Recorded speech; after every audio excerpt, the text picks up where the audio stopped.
안녕하세요. 사연에 빠지다의 DJ 민영입니다.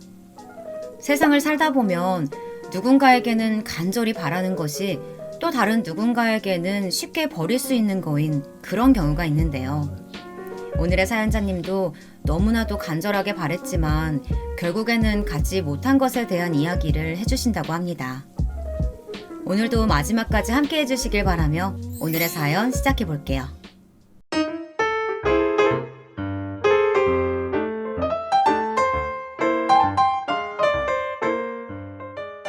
안녕하세요. 저는 결혼 3년 차의 30대 여성입니다. 원래는 공연계에서 일을 하다가 지금은 사회복지사 자격을 취득하고 아동복지에 관한 일을 하고 있죠. 학창시절부터 연극과 뮤지컬에 관심이 많았던 저는 제 손으로 전 연령대가 사랑할 수 있는 작품을 무대에 올리는 것이 꿈이었습니다. 그래서 대학에서 공부를 마치고 영국으로 건너갔죠. 지금 남편을 만난 것도 영국에서였습니다. 교환학생으로 왔던 남편과 우연히 같은 건물에서 새들어 살고 있었죠. 남편은 유쾌하고 재미있는 사람이었어요. 무엇보다도 공연에 대한 저의 열정을 공감하지는 못하더라도 이해해주는 사람이었답니다. 사실 제 꿈을 이야기하면 다들 언제 이룰 수 있겠냐고 하거나 현실도 모르고 꿈속에 살고 있다고 말하는 사람들이 대다수였거든요.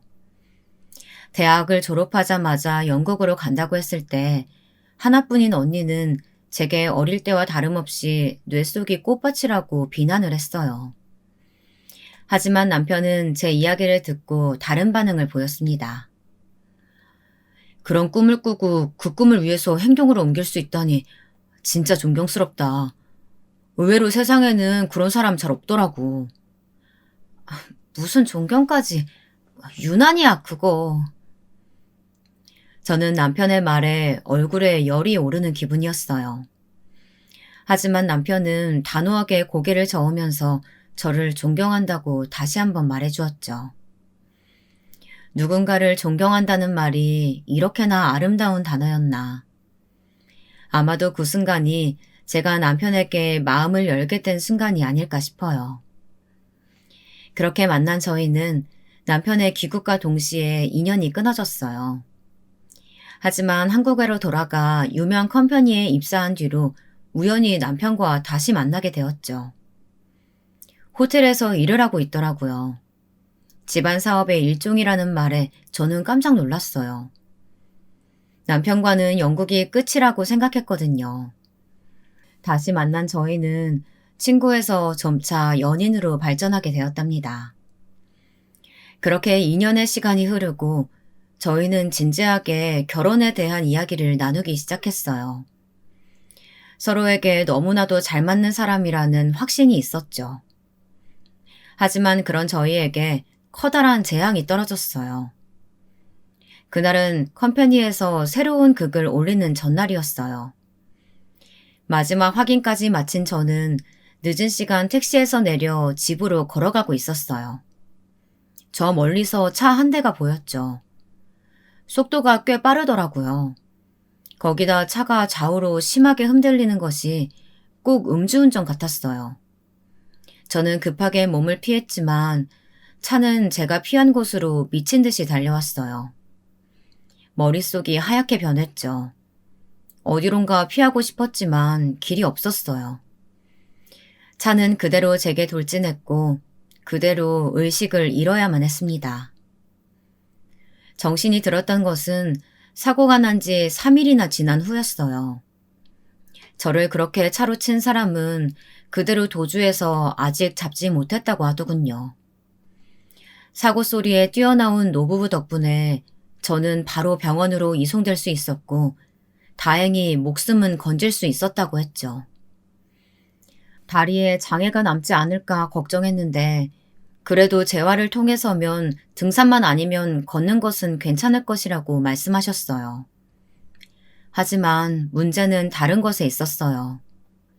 자궁을 비롯해 난소를 심하게 다쳐서 아이를 가질 수 없을 것이라고 말이죠. 그 말에 저는 아무런 생각이 들지 않았어요. 귓가에 윙윙거리는 소리만 들릴 뿐 세상에 저 혼자가 된 것 같았죠. 의사 선생님께서는 휴지를 꺼내 제게 건네주시더군요. 저도 모르게 울고 있었나 보더라고요.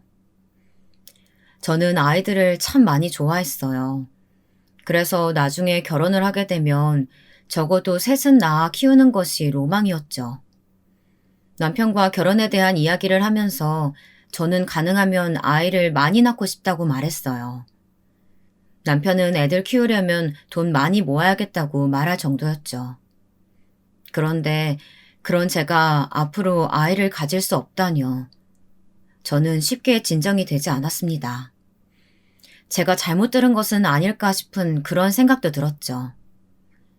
급기야 오진일 것이라는 생각에 다른 병원에 가서 다시 검사를 받아보겠다고 말할 정도였어요. 하지만 현실은 변함이 없었죠. 달라질 것은 없었어요. 처음에는 소리를 지르기도 하고 손에 잡히는 것은 무엇이든 다 던지면서 왜 내게 이런 일이 일어나야 하느냐고 저를 이렇게 만들고 도망친 그 운전자를 저주하기도 했어요. 그러다 지치면 누워서 하염없이 울기만 했고요. 나중에는 울고 싶지 않았지만 그냥 눈물이 계속 흘렀고 그러다 제 몸속에 있는 수분이 거진 다 빠져나가서 더 이상 울 힘이 남아있지 않을 정도가 되어버렸답니다. 남편은 그런 저를 묵묵하게 견뎌주었죠. 며칠을 그렇게 보낸 저는 겨우 정신을 차릴 수 있었어요. 그리고 그동안 곁에 있어준 남편에게 헤어지자고 말했죠. 헤어지자니? 우리가 왜? 갑자기 그게 무슨 소리야? 그럼 나랑 결혼할 생각이었어? 내 꼴을 보고도? 네가 어때서 재활 열심히 하면 걷는 데는 아무런 무리 없다고 하시잖아. 나 기다릴 수 있어. 나랑 같이 하자. 내가 옆에서. 너 미쳤어? 나 아이 못 낳는다잖아. 불임이라고. 너랑 나 사이에 아이가 생길 수 없다는 말 다 들었으면서 왜 그래? 남편은 어이가 없다는 얼굴로 제 양팔을 붙들고는 저와 눈을 마주했어요. 저는 그런 남편의 눈을 똑바로 바라볼 자신이 없었지만 남편은 낮은 목소리로 제게 자신을 똑바로 보라고 하더라고요. 그게 어때서? 내가 아이 낳고 싶어서 너랑 결혼하냐? 앞으로 내 시간 속에 네가 있었으면 좋겠다는 생각이 들어서 그래서 결혼하자고 했어. 아이? 없어도 상관없어. 그게 왜 우리가 헤어져야 하는 이유가 되는 건데? 하지만 저는 그런 남편의 말에도 단호하게 결혼은 하지 않겠다고 말했어요. 이유를 이해할 수 없다고 말하는 남편에게 딱 하나를 물었죠. 너희 아버지는? 형제들은? 다른 사람들도 그렇게 생각할까? 제 질문에 남편은 쉽게 대답하지 못했어요. 당연하죠. 당사자가 아무리 좋다고 해도 주변의 가족들까지도 받아들인다고 누가 자신할 수 있겠어요. 그 일이 있고 한동안 남편의 얼굴은 볼 수가 없었죠. 저는 이대로 우리 사이가 끝이라고 생각했어요. 그 사이 저는 퇴원을 했고 집으로 들어갔죠. 병원에 있는 동안 한 번도 얼굴을 볼 수 없었던 언니가 퉁퉁 부은 눈을 하고 저를 기다리고 있었습니다. 그리고 저를 보자마자 숨도 못 쉴 정도로 강하게 앉혀주더니 출근한다는 말만 남기고 나가더군요. 어머니는 저만큼 언니도 많이 울었다고 하시면서 그동안 어머니가 병원에 가져오셨던 그 많은 보양식들 다 언니가 준비한 것이라고 말하셨어요. 언니와는 늘 싸우기만 했는데 이런 날도 있구나 싶었어요. 퇴원 이후 저는 한동안 꾸준하게 재활훈련에 집중했어요. 다니던 회사도 그만두고 오로지 재활에 사활을 건 사람처럼 행동했죠. 그와 동시에 사회복지사 자격을 취득하기 위해 공부를 시작했고요. 집에서는 갑자기 무슨 사회복지사냐고 하셨지만 저는 제가 아이를 가질 수 없다면 고통받는 아이들을 한 사람이라도 더 보살펴줄 수 있는 그런 일을 하겠다고 다짐했죠. 그렇게 열을 올리는데 남편이 갑자기 재활센터에 나타났어요. 당연히 저는 다른 볼 일이 있다고 생각했지 저를 보러 왔을 것이라고는 상상조차 하지 못했죠. 하지만 남편은 제게 시간을 좀 내달라고 하더군요. 우리 사이에 더 이야기할 게 남았던가? 많이 남았지.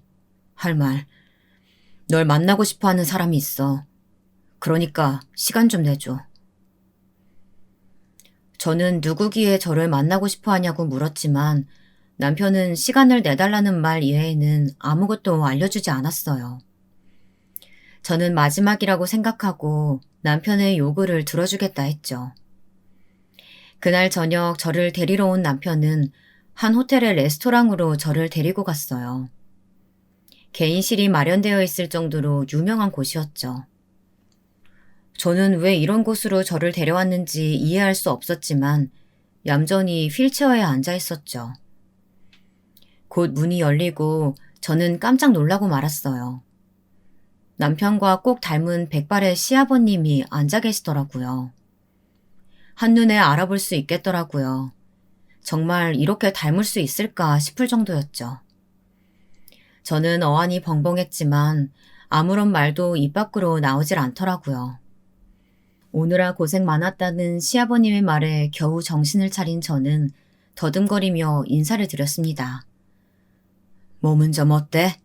요즘 재활훈련이 한창이라고 하던데 많이 힘들지? 예상보다 회복 속도가 빠르다고는 하셨어요. 말씀 감사합니다. 시아버님은 저를 한참 동안 뚫어져라 바라보셨어요.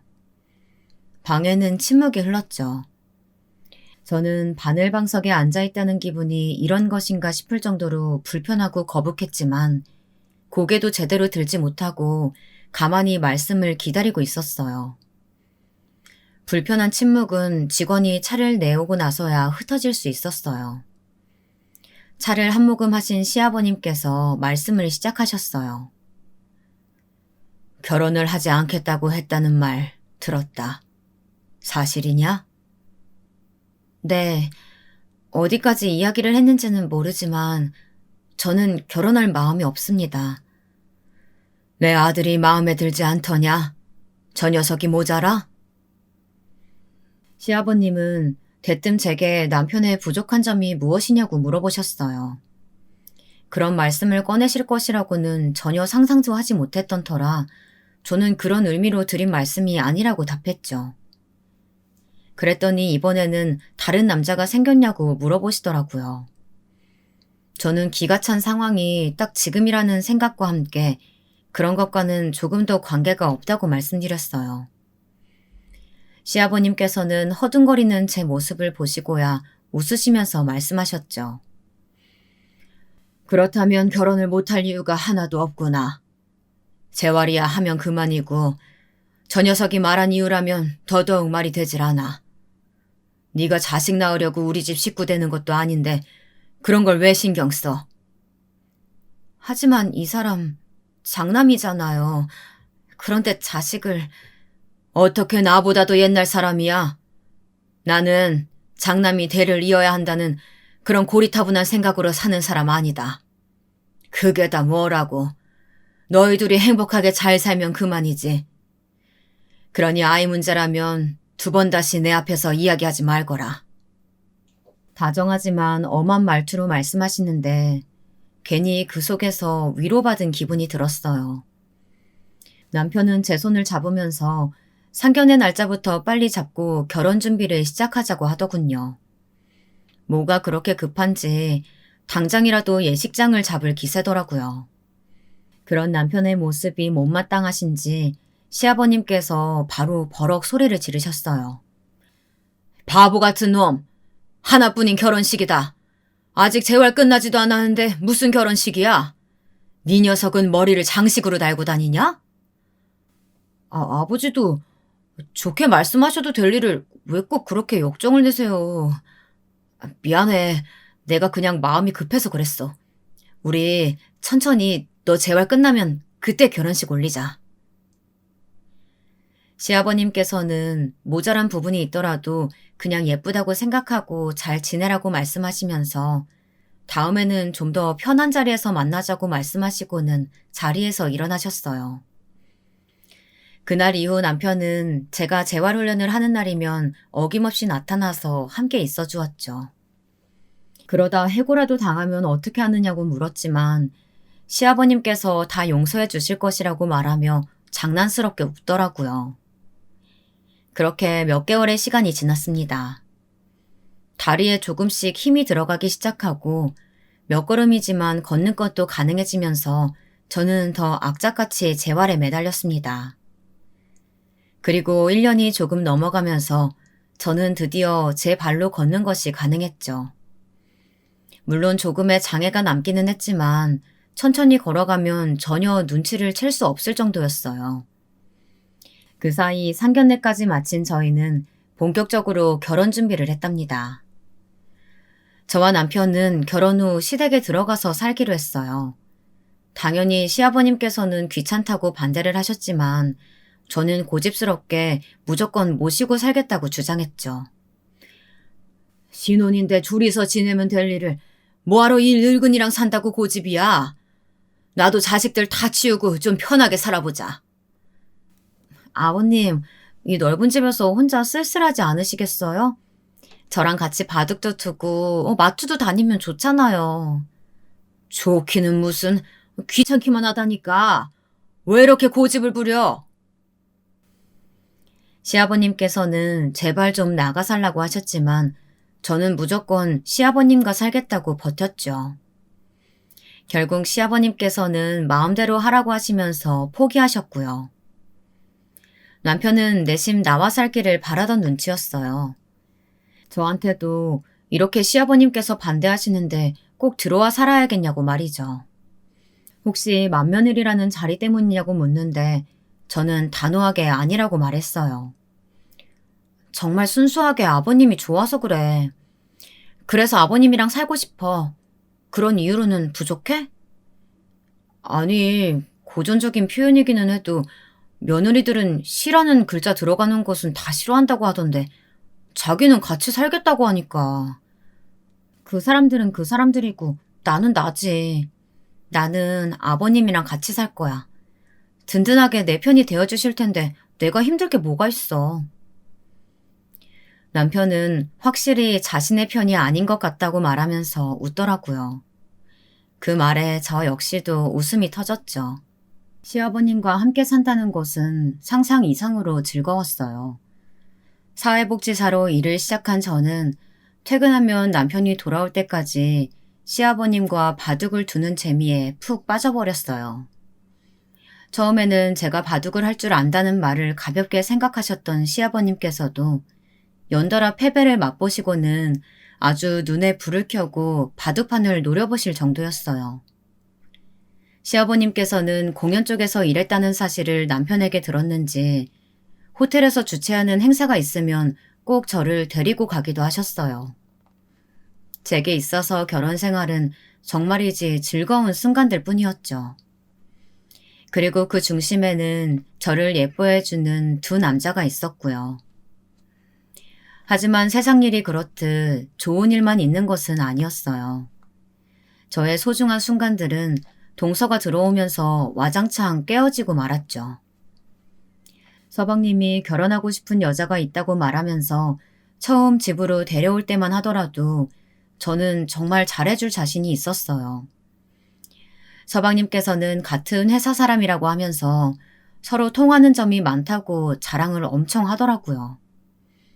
딱 하나의 단점이 있다면 말을 좀 차갑게 하는 편이라고 하면서 나쁜 마음으로 그런 말을 하는 사람은 아니라고 하더군요. 저는 성향이 그렇다면 그건 어쩔 수 없는 것이 아닐까 싶은 생각이 들어 너무 걱정하지 말라고 말하고는 처음 동서를 만날 날을 엄청 기대하고 있었답니다. 첫인상은 나쁘지 않았어요. 서방님의 말씀처럼 차가운 이미지가 있기는 했지만 자리가 자리인 만큼 충분히 그럴 수 있다고 생각했거든요. 하지만 시아버님의 반응이 좀 이상하더라고요. 저를 처음 보셨을 때는 이런저런 말씀을 많이 하셨는데 그날따라 말수가 없으셨죠. 어디 편찮으신 것은 아닌가 싶었지만 오전까지만 하더라도 기침 한 번 하신 적이 없으셨던 터라 저는 고개만 갸웃거리고 있었죠. 동서가 간 뒤 저는 시아버님께 슬쩍 물었어요. 새 며느리 보시게 되었는데 소감이 어떠세요? 소감이 뭐가 있어. 다 지들 짝 찾아 잘 살면 그뿐이지. 아까 너무 말씀이 없으셔서 놀랐어요. 어디 마음에 걸리는 거라도 있으세요? 시아버님께서는 고개를 저으시면서 좀 더 지켜봐야 되지 않겠느냐고 알 수 없는 말씀을 하셨죠. 저 역시도 동서에 대한 이야기를 꺼내지 않았고요. 하지만 서방님의 결혼은 생각보다 빠르게 진행되었어요. 시아버님께서도 너무 급하게 지나가는 것이 아니냐고 하실 정도였죠. 미룰 이유가 없잖아요. 양가 허락도 다 받았는데. 그래도 무슨 번개불에 콩 굽는 것도 아닌데 뭐하러 이렇게 급하게 그래. 사실 장모님께서 몸이 좀 편찮으시다고 그래서 장모님께 결혼해서 잘 사는 모습 보여드리고 싶어서 그래. 사람 일이 어떻게 될지 모르잖아. 만약에 갑자기 악화되시면 어떡해. 남편과 저는 많이 편찮으시냐고 물었지만 서방님께서도 정확한 병명까지는 모른다고 하셨어요. 이야기를 다 듣고 난 시아버지께서는 그럼 원하는 대로 하라고 하셨죠. 결국 서방님께서는 결혼 준비를 시작한 지 3주 만에 결혼식을 올렸답니다. 아마 그렇게 정신없는 결혼식 준비는 처음이자 마지막이 되지 않을까 싶었죠. 신혼여행에서 돌아온 서방님과 동서는 집으로 인사를 왔어요. 선물이라고 하면서 이것저것 많이 사왔더라고요. 저는 스카프와 파우치를 받았고요. 너무 예쁘더라고요. 저는 고맙다고 말했지만 속으로는 솔직히 부담스러웠어요. 이름만 대면 다 아는 명품 브랜드의 제품이었거든요. 특히 파우치는 얼마 전 복지관에 일하던 동료가 꽤 비싸게 줬다고 자랑하던 파우치였기에 가격을 알고 있었거든요. 면세점에서 구매했다고 하더라도 60만 원은 하는 것으로 아는데 너무 과한 선물을 받은 것은 아닌가 싶었죠. 거기다 제 행동 반경이라고 해봤자 복지관이 전부인데 그곳에 하고 나갈 수는 없잖아요. 그런데 동서가 눈치를 챈 것인지 제게 물어보더군요. 형님, 마음에 안 드세요? 좋아하시는 얼굴이 아니신데요. 어? 무슨 말이야. 마음에 쏙 드는걸? 저는 혹시나 얼마 하지도 않는데 부담스럽다고 생각하시는 건 아닌가 싶어서요. 우리나라에서나 비싸지 해외 나가면 진짜 얼마 안 하거든요. 그러니까 편하게 하고 다니세요. 전곡을 찔린 저는 잘하고 다니겠다고 말하며 웃고 넘어갔죠. 저녁만 먹고 일어난다는 서방님의 말씀에 저는 급히 주방으로 들어갔어요. 집안일을 봐주시는 이모님께서 준비를 다 해두신 덕분에 접시에 덜기만 하면 되었죠. 곧 동서도 따라 들어오더니 돕겠다고 하더군요. 저는 바쁘게 움직이면서 동서에게 국과 밥을 담아달라고 말했어요. 그런데요, 형님. 여기 이 그릇들 다 어디 제품이에요? 너무 촌스럽다. 그건 나도 모르겠는데 돌아가신 시어머니께서 그릇을 수집하셨다고 하셔서 집에 식구가 많은 날에는 돌아가면서 쓰고 있거든. 그럼 다음에 제가 제대로 된 것들로 좀 챙겨볼게요. 너무 올드해요. 맛있는 음식은 예쁜 그릇에 담아야 하는데 너무 맛없어 보여요. 저는 시어머니께서 가장 아끼시던 그릇이라서 시아버님께서 좋아하시는 그릇이니 다른 곳에 가서는 이야기하지 말라고 말했죠. 동서는 입을 삐죽거리면서 어른들의 취향은 이해하고 싶어도 이해할 수 없다고 투덜거렸죠. 저는 버릇없는 동서에게 어떻게 하는 것이 맞을까 잠시 고민이 되었지만 우선은 그냥 넘어가기로 했어요. 하지만 동서는 쉬지 않고 계속 투덜거리기만 하더라고요. 동서, 그릇 이야기는 그만 좀 하지 그래? 그리 중요한 일도 아닌데 왜 그래? 제가 틀린 말 한 것도 아닌데 뭘 그렇게 역정내세요 갑자기? 그리고 형님 말씀처럼 별것도 아닌 일인데 그냥 좀 중얼거린 게 무슨 대수라고요. 아, 역정이라니. 그릇 이야기 그만했으면 좋겠다고 했을 뿐이야. 곧 아버님 들어오실 텐데 계속 그러고 있을 거야? 동서는 뭐라 한마디 더 할 것처럼 하더니 금방 입을 다물었어요. 저는 속으로 한숨을 내쉬었죠. 그런데 갑자기 동서가 제게 물어볼 말이 있다고 하더라고요. 형님, 정말 불임이세요? 갑자기 그건 왜 물어보는 거야, 동서? 사고로 아이를 가질 수 없게 되었다고 그이가 그러더라고요. 저더러 형님 앞에서 조심하라고 하던데 진짠가 싶어서요. 애는 원래 싫어하셨어요? 그랬으면 타격은 별로 없었겠다. 저는 제 얼굴이 딱딱하게 굳어가는 것이 느껴질 정도였는데 동서는 그런 것쯤은 보이지도 않는지 아무렇지 않게 제 불임에 대해 떠들었어요. 도대체 그 사실이 제게 얼마나 고통이고 아픔인지 생각을 한 번이라도 해봤을지 의문이 들 정도였죠. 저는 아랫입술을 꽉 깨물고 말했어요. 동서, 거기까지 하지 그래? 그런 이야기가 상대방에게 상처가 된다는 생각은 안 해봤어? 단순한 사실 확인뿐인데 그게 왜요? 동서는 정말 아무것도 모른다는 표정을 하고 있었죠. 하지만 저는 그 속의 악의를 고스란히 느꼈어요. 순진한 척하고는 있지만 지금 이 상황이 너무 재미있다는 얼굴을 하고 있었죠. 저는 동서와 잘 지내보겠다는 생각을 바로 머릿속에서 지웠습니다. 이 상황이 재밌나 봐. 그래, 나는 아이를 가질 수 없어. 사실 확인하고 싶다며. 이제 됐지? 제가 순순히 대답을 하자 동서는 김 빠진 얼굴을 하고는 고개를 돌렸어요. 저는 너무나도 불쾌한 기분이 온 몸을 기어다니는 것 같았지만 꾹 참았어요. 식사가 마치자 동서는 내일 출근이 있다고 하면서 자리에서 일어나더군요. 서방님께서는 뒷정리는 돕고 가야 되지 않겠냐고 말했어요. 하지만 동서는 회사에 급히 연락을 취해야 한다고 말하면서 그대로 시아버님께 인사를 드리고는 가버렸죠. 도망치듯 나가는 뒷모습을 보면서 마음속으로 몇 번이고 소금을 뿌렸답니다. 동서의 만행은 그날이 끝이 아니었습니다. 얼굴을 마주할 때마다 제 속을 뒤집을 작정을 한 사람처럼 행동했죠. 시댁에서는 제사를 집에서 지내셨어요. 동서가 시집 오고 나서 처음으로 맞이한 제사가 바로 시어머니의 제사였죠. 저는 이른 아침부터 부지런히 상에 올라갈 음식을 준비했어요. 전날까지만 하더라도 전화로 반차를 쓴다고 하던 동서는 저녁이 되어서야 나타났죠. 반차를 받아뒀는데 갑자기 일이 꼬여서 어쩔 수 없다고 말하면서 웃더라고요. 그런 일이 있으면 미리 전화를 주거나 카톡을 남겼으면 좋았을 텐데 말이야. 그럴 걸 그랬나 봐요. 죄송해요. 다음에는 꼭 그렇게 할게요. 어차피 이모님이 도와주시는 일이라 제사 음식을 준비하는 것이 힘든 것은 아니었지만 동서의 반응을 보고 있자니 너무 얄밉다는 생각이 들었어요. 그런 동서의 모습에 이모님도 혀를 내두르며 고개를 저으셨죠. 하지만 동서는 거기서 멈추지 않았어요.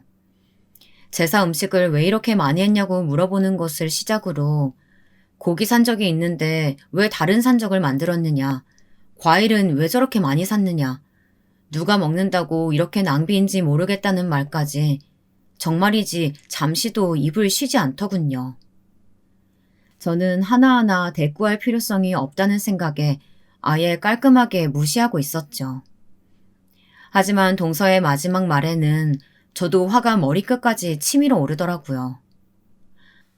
형님이 애 못 낳으시니까 앞으로 이 제사 다 우리 애들이 물려받아야 되는 거예요? 형님이랑 아주버님 돌아가시면 그 제사까지 전부?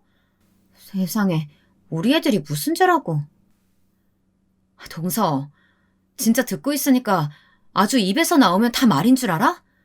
아직 태어나지도 않은 아이들 들먹이면서 제사 이야기는 왜 하는데? 아니, 말이 그렇다는 건데 왜 그렇게까지 화를 내세요? 아니, 그런 생각 충분히 할 수 있잖아요. 이런 제사를 1년에 몇 번이나 지내야 한다니. 우리 애들 불쌍해서 그러죠. 누가 서방님더러 제사 가져가라고 이야기한 적 있어? 그럼 누가 받아요? 형님은 자식도 못 가지는데. 형님이 가져가셨다가 결국은 다 우리 애들한테 올 거 아니에요. 저는 당장이라도 동서의 머리끄댕이를 붙잡고 소리라도 지르고 싶었어요. 저번부터 계속해서 제가 자식을 가질 수 없다는 사실을 언급하는 것이 용서가 되지 않았죠. 하지만 저는 갑자기 주방으로 들어오시는 시아버님 때문에 입을 다물 수밖에 없었어요. 아주 밖에서 들어보니 가관이다. 오늘이 무슨 날인데 이렇게 시끄러워?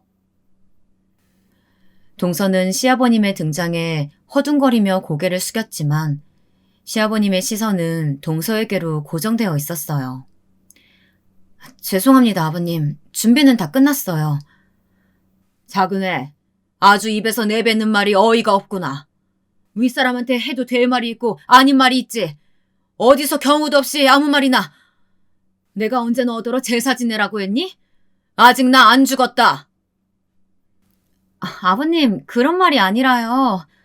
됐다. 그리고 한 번만 더 내기에 큰애한테 말 함부로 하는 거 들리면 그때는 각오하는 게 좋을 게다. 말을 하기 전에 상대방 기분이 어떨지 생각을 좀 하고 하거라. 그리고 큰애, 너도 마찬가지야. 가르칠 일이 있으면 확실하게 해야지. 시아버님의 말씀에 동서는 입을 대발로 내밀고는 저를 노려보았지만 저는 무시하고는 시아버님께 죄송하다고 고개만 숙였어요.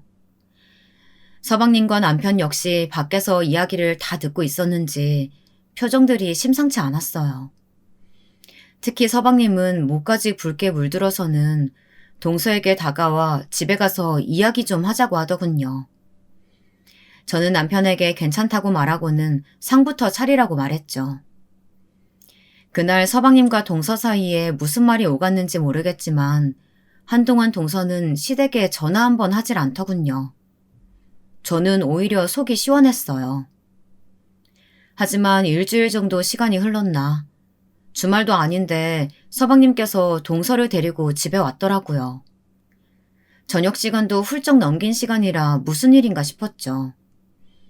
서방님께서는 제 눈치를 보면서 망설이고 있는데 동서가 대뜸 시아버님께 축하해달라고 말했어요. 축하라니. 뜬금없이 집에 와서는 이게 무슨 소리냐? 승진이라도 한 게냐? 그게 아니고요, 사실. 서방님께서 자꾸만 말을 멈추자 동서가 활짝 웃으면서 큰 소리로 말했어요. 아버님, 저 임신했어요. 7주라고 하네요. 동서의 말에 저는 왜 서방님께서 제 눈치를 보며 말을 망설였는지 단번에 이해했어요. 축하받을 일임에도 불구하고 제 마음이 신경 쓰이셨던 것이겠죠. 저는 그런 서방님의 마음이 고마우면서도 미안했어요. 시아버님께서 잠시 동서를 바라보시더니 말을 잊으신 것처럼 보였죠. 이제 약 8개월 있으면 아버님께서 할아버지가 되시는데 기쁘지 않으세요? 그럴 리가. 축하한다. 어디 불편한 것은 없고? 병원에서는 뭐라고 하디? 동서는 준비해온 초음파 사진을 내밀면서 우쭐하듯 말했어요. 아기 집이 2개 보인다고 하시더라고요. 쌍둥이에요, 아버님. 저와 남편은 놀란 얼굴로 서로를 바라보았어요. 쌍둥이라니 2배로 축하할 일이었죠. 동서가 얄밉게 행동하는 것과 상관없이 저는 정말 진심으로 축하 인사를 건넸어요. 동서는 제 축하에 건성으로 고개를 끄덕이더니 시아버지께 초음파 사진을 선물한다고 하고는 자리에서 일어났어요. 시아버님께서는 컨디션 관리 잘하라고 하시고는 축하한다는 말을 또 건네셨죠. 동서가 가고 나서 조용히 거실을 정리하는데 초음파 사진이 눈에 밟히더라고요. 부럽지 않다면 거짓말이겠죠. 솔직히 괜찮아졌다고 다 내려놨다고 생각했는데 막상 동서의 초음파 사진을 보니 마음이 많이 아프더라고요. 그러면서 남편에게 너무나도 미안한 마음이 들었죠. 저와 결혼한 이후로 남편은 평생 아빠라는 소리를 들을 수 없으니까요.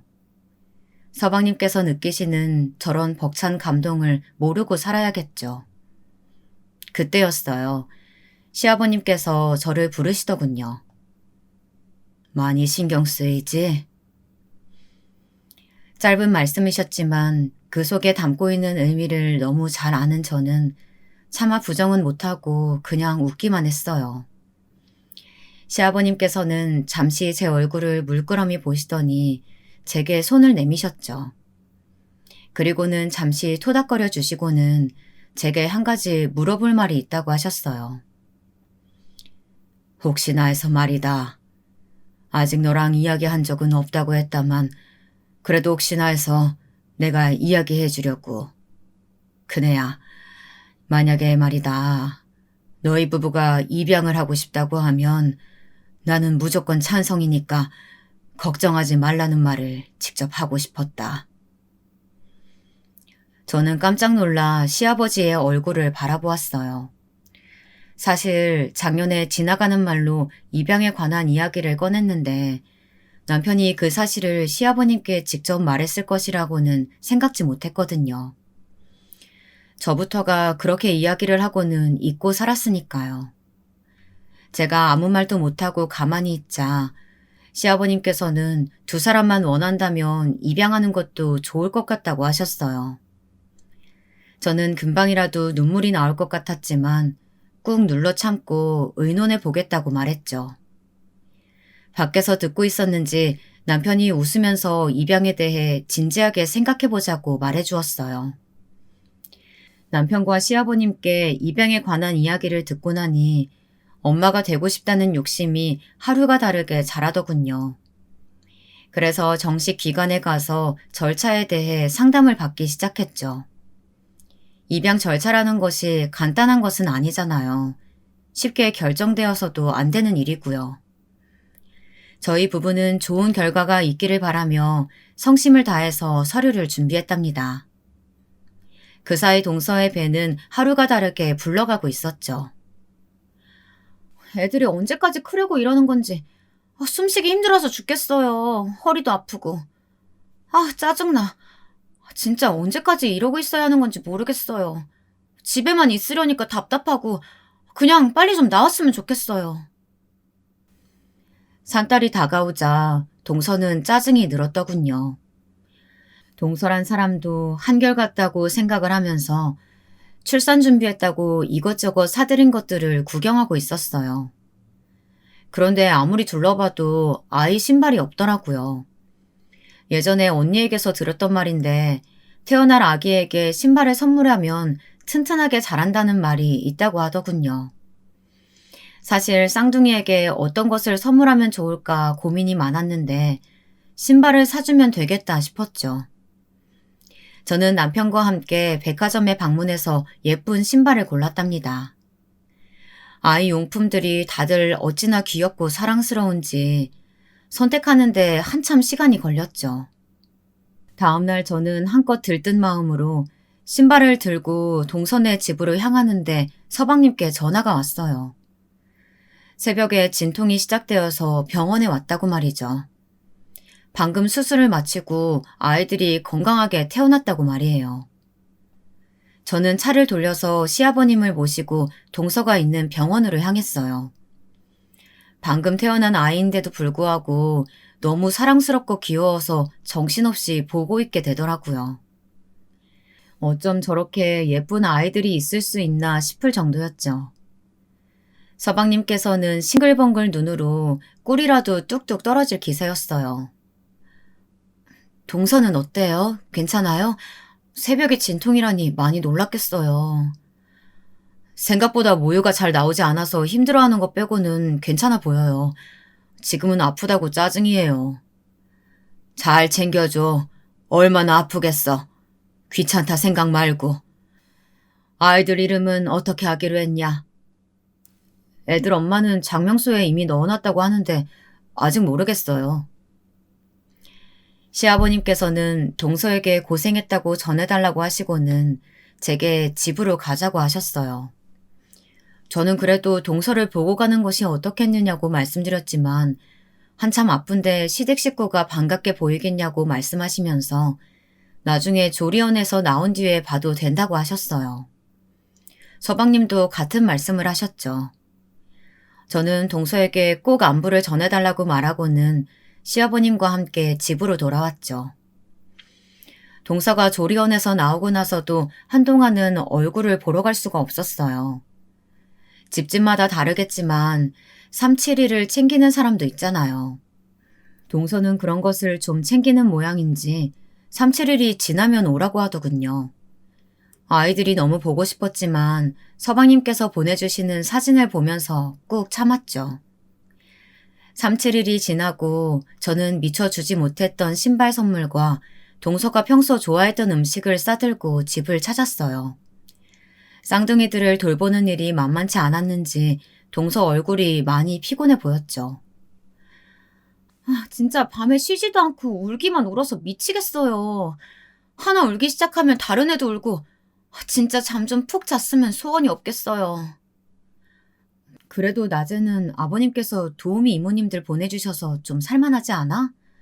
몰라요. 저는 밤에 잠을 좀 더 자고 싶은데 진짜 우유도 시간 맞춰 계속 줘야 되고 쌍둥이다 보니까 손이 더 많이 가더라고요. 저는 동서를 다독이고는 준비했던 선물을 내밀었어요. 동서는 이게 뭐냐는 듯이 저를 바라보았죠. 저번에 보니까 애들 신발이 하나도 없더라고. 신발 사주면 애들이 튼튼하게 큰다고 해서 샀는데 줄 타이밍을 놓쳤네. 동서는 선물과 제 얼굴을 번갈아 바라보더니 한참을 가만히 있었습니다. 그러더니 소리날 정도로 제 손을 쳐냈어요. 정말 너무 순식간에 벌어진 일이라 저 역시도 무슨 일이 있었는지 감이 잡히질 않았죠. 선물? 형님, 제정신이세요? 세상에 재수없게 어디서 선물을 내밀어요, 내밀기를. 뭐?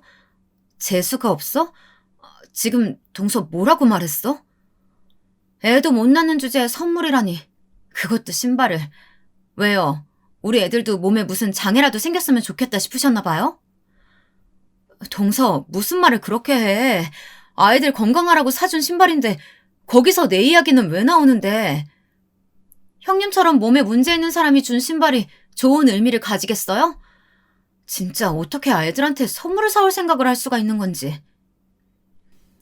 평소였으면 동서에게 소리라도 질렀을 텐데 바닥에 떨어진 선물을 바라보고 있으니 그럴 마음조차 사라졌죠. 저는 손으로 바닥에 굴러다니는 신발을 주워들었어요. 당장 저 재수없는 물건 들고 내 집에서 나가세요. 소름 돋아. 오늘 일 절대 잊지 않을 거야. 그러시든가. 당장 안 나가요? 동서는 코웃음을 치면서 소리를 질렀어요. 저는 이를 악물고 그 집을 나왔죠. 집으로 차를 몰던 저는 주차장에 차를 세우고는 가만히 고개만 숙이고 있었죠. 조수석에 올려둔 신발을 손에 쥐니 그때부터 눈물이 터졌어요. 재수없다는 말이 그렇게 마음에 대못이 되어 박히더라고요. 답답한 마음을 그렇게 눈물로 씻어보내고 저는 화장을 고친 뒤 집으로 올라갔습니다. 언제 온 건지 잔뜩 화가 난 얼굴의 남편이 저를 기다리고 있었어요. 저는 아무렇지 않다는 듯 언제 왔냐고 밝게 물었지만 남편은 대답 대신 저를 꼭 안아주었습니다. 저는 혹시 입양 결과가 불가하다고 나왔나 싶은 생각에 급히 남편에게 입양 연락이 왔냐고 물었지만 남편은 아니라고 하더군요. 저는 무슨 일로 이렇게 나오느냐고 물었지만 남편은 입을 꾹 다물고 제 등을 토닥거리기만 했어요. 그네 왔으면 들어와. 방에서 저를 찾는 시아버님의 목소리가 들렸죠. 방으로 들어가니 외출 준비를 하신 시아버님의 모습이 보였어요. 남편처럼 잔뜩 화가 나 있으셨죠. 아버님 찾으셨어요? 급히 어디 나가세요? 제가 운전할까요?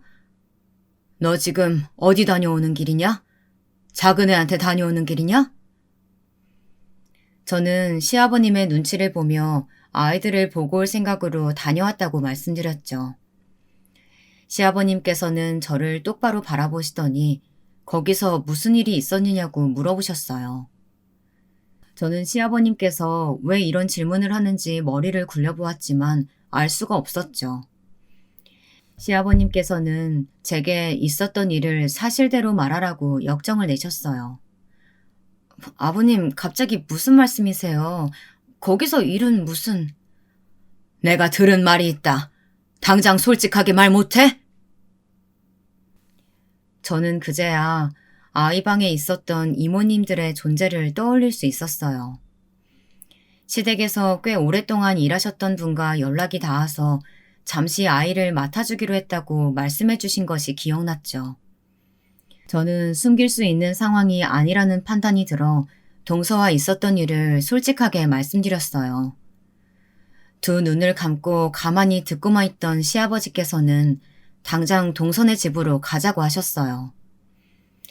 저는 시한폭탄 같은 시아버님을 도저히 모시고 갈 수가 없어서 화가 좀 가라앉으시면 가자고 말씀드렸지만 소용이 없었죠. 시아버님께서는 당장 앞장서라고 차갑게 말씀하셨어요. 이렇게 무서운 얼굴을 하신 시아버님을 단 한 번도 본 적이 없던 저는 결국 다시 동선의 집으로 향했어요. 가는 동안 시아버님께서는 단 한마디도 하지 않으셨죠. 도착하자마자 아버님께서는 거침없이 집으로 들어가시고는 소파에 자리를 잡고 앉으셨어요. 동서는 아이들 보러 오셨냐고 말하며 제게는 눈길 하나 주지 않았죠. 아버님, 잠시만요. 애들이 이제 막 우유 먹을 시간이라서요. 제가 금방 데리고 나올게요. 일 없다. 애들 우유는 저분들이 알아서 해주시겠지. 작은 애 너, 큰애한테 할 말 없냐? 동서는 저를 힐끔 보고는 아무 할 말이 없다고 고개를 저었어요. 할 말이 없어? 큰애가 준 선물을 내팽개치고 윗사람한테 재수가 없단 말을 그렇게 내뱉었으면서 할 말이 없어? 너 진짜 큰일 날 애로구나. 도대체 무슨 생각으로 손윗사람한테 그런 말을 해? 형님이 곳에 집에 가서 아버님께 고자질하셨어요? 진짜 나이가 몇인데 고자질이라니. 큰애가 그럴 사람이냐? 큰애가 말 안 한다고 내가 모를 것 같아? 당장 사과하지 못해! 동서는 시아버님의 서리빨 같은 호통에도 자신은 전혀 잘못한 것이 없다고 꼿꼿하게 허리를 세우며 말했어요. 그리고는 시아버님에게 고작 그런 말 한마디 한 것 가지고 이렇게 찾아오셔서 화를 내시면 너무 섭섭하다는 말을 하면서 눈물을 보였죠. 하지만 시아버님께서는 눈 하나 깜짝하지 않으셨어요. 오히려 동서를 노려보고는 제게 당장 사과하라는 말을 한 번 더 하셨죠. 제가 무슨 틀린 말 한 것도 아닌데 무슨 사과요. 몸에 장애가 있는 사람이 튼튼하게 자라라는 의미로 신발이라니. 이게 말이 되는 소리가 아니잖아요, 아버님. 장애? 작은애 너는 말 조심하라고 내가 몇 번이나 말했을 텐데 이게 지금 조심하는 사람의 태도냐? 시아버님의 분노는 점점 더 심해졌지만 동서는 끝까지 자신의 잘못이 없다고 하더군요. 거기다 제가 신발을 선물한 것에는 좋은 의미라고는 조금 더 들어있지 않다고 아주 확신에 찬 목소리로 말했죠. 교통사고로 다리도 불편하다는 사람이 우리 애들한테 신발이라뇨. 자기 불행을 우리 애들도 똑같이 겪어보란 심보가 분명하잖아요. 동서의 말도 안 되는 논리에 시아버님께서도 더 이상 듣고 싶은 마음이 없으신지 벌떡 자리에서 일어나시더니 동서에게 다가가셨죠. 그리고는 그대로 동서의 따귀를 날리셨어요. 거실에 쫙 하는 소리가 울리면서 동서가 바닥으로 넘어졌죠. 시아버님께서 직접 손을 대실 것이라고는 조금도 생각하지 못했기 때문에 저는 한 발자국도 움직이지 못했어요. 동서는 믿을 수 없다는 표정을 지으며 시아버님을 바라보았죠. 한 대를 맞았을 뿐인데 얼굴이 빠르게 부어오르고 있더라고요. 감히 우리 집안을 속여서 결혼했으면서 뭐? 그네가 어쩌고 저째? 속이다뇨. 아버님, 어떻게 저한테 이러실 수가 있으세요? 아버님 손주 낳은 사람은 바로 저라고요. 동서가 소리를 지르며 시아버님께 대들었죠. 시아버님께서는 한쪽 입꼬리를 살짝 올리시더니 동서를 노려보며 방에 있는 저 아이들 정말 자신의 손주가 맞는지 물어보셨죠. 시아버님께서 동서의 따귀를 때렸을 때보다 더 무거운 침묵이 집안을 가득 채우고 있었어요. 저 역시도 당황스러운 얼굴로 시아버님을 바라볼 정도인데 동서는 더했죠. 충격으로 입을 떡 벌린 상태로 움직이지도 않더군요. 대답해봐라. 저 애들이 정말 둘째 자식들이야? 네가 만나고 다니는 동창이란 놈 자식이 아니고? 아버님, 그게 무슨 말씀이세요? 동창이라뇨? 누구 말씀하시는 건데요? 그리고 아이들이야 당연히 그의 자식이죠. 제 뺨따리신 걸로는 부족하셨어요? 당연히 둘째 자식이라고? 내가 아무것도 확인한 것도 없이 여길 왔다고 생각하는 게냐? 시아버님께서는 안주머니에서 몇 장의 사진을 바닥으로 뿌리시고는 동서에게 직접 확인하라고 말씀하셨어요. 저는 조심스럽게 사진을 주워들었죠. 모텔에서 사이좋게 팔짱을 끼고 나오는 남녀가 찍혀 있었어요. 남자는 어디서 봤는지는 몰라도 낯이 많이 익더라고요. 하지만 여자는 누가 봐도 동서가 확실했죠. 동서는 사진을 보고는 화들짝 놀라더군요. 이걸 어떻게... 왜? 내가 이걸 어디서 손에 넣었는지 궁금하냐? 이 남자가 나를 찾아왔더라. 네가 낳은 자식이 내 손주가 아니라 자기 자식이라고 말이다. 아주 당당하게 찾아와서는 DNA 검사까지 하자고 요구했지. 나도 처음에는 설마 했다. 그런데 진짜 그 남자 자식이더구나. 시아버님께서는 동서에게 DNA 검사 결과지를 내밀며 직접 확인하라고 말씀하셨어요. 동서는 시아버님께서 내민 결과지에는 시선도 주지 않고는 바로 시아버님의 다리에 매달려 한 번만 용서해달라고 빌기 시작했어요. 아버님, 진짜 제가 잘못했어요. 제발 그이한테는 말하지 말아주세요. 장난이었어요. 헤어지기로 합의했고 그날이 정말 마지막이었어요. 언제까지 거짓말을 늘어놓을 생각이야? 최근까지도 만나고 있었다는 사실 내가 모를 줄 알았느냐? 시아버님의 말씀이 끝나기가 무섭게 저는 왜 그 남자가 낯이 익었는지 기억이 났죠. 온몸에 소름이 돋을 정도였어요. 동서는 끝까지 아니라고 우기고 있었죠. 그 남자, 동선의 아파트 담당하는 경비원 맞지? 단지 입구에 있는. 뭐? 그놈이 여기에 있어? 제 말이 끝나기도 전에 동서가 무서운 얼굴로 저를 노려보았어요. 방금까지 시아버님의 다리에 매달려 용서해달라고 눈물을 보이던 사람이라고는 보기 힘들었죠. 시아버님께서는 이것마저도 연기였냐고 하시더니 이제는 동서라는 사람이 너무 징그럽다고 말씀하시면서 변호사를 보낼 테니 이혼 서류에 얌전히 사인하라고 하셨어요. 절대로 이혼 못해요. 저는 안 해요, 아버님. 누가 네 아버님이냐? 고집 부리면 재판으로 가는 거지. 얼마가 들어가도 상관없다. 내 반드시 이혼시킬 생각이니. 시아버님께서는 제게 가자고 말씀하시고는 자리에서 일어나셨죠. 집을 나서는데 동서가 죽어도 이혼은 안 할 것이라고 고래고래 소리를 질렀어요.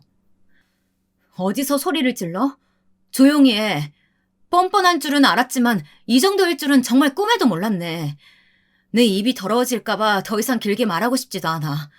시끄러운 일 만들지 말고 시키는 대로 하고는 우리 가족 눈앞에서 당장 꺼져. 애들이 불쌍하다 진짜. 제 말에 동서가 더 소리를 높이자 그 소리에 놀란 아이들이 우는 소리가 들렸지만 뒤돌아보지 않았죠. 뒤늦게 모든 사실을 알게 된 서방님께서는 무척이나 충격을 받으셨는지 한동안 아무런 말도 못하고 가만히 앉아만 있었어요.